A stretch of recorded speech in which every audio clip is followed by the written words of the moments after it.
How to delete contacts from Google account. Hi everyone, it's Sophia to assist you today.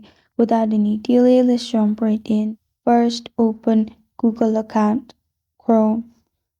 Simply log into your account, then click on your profile on top right corner of your screen. Then click on your profile again.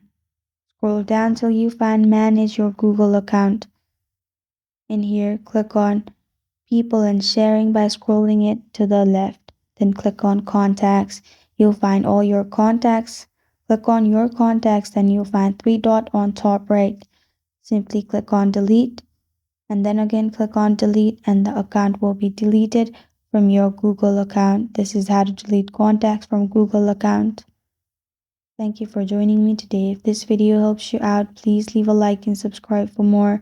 Got a question or want to suggest a topic, comment below.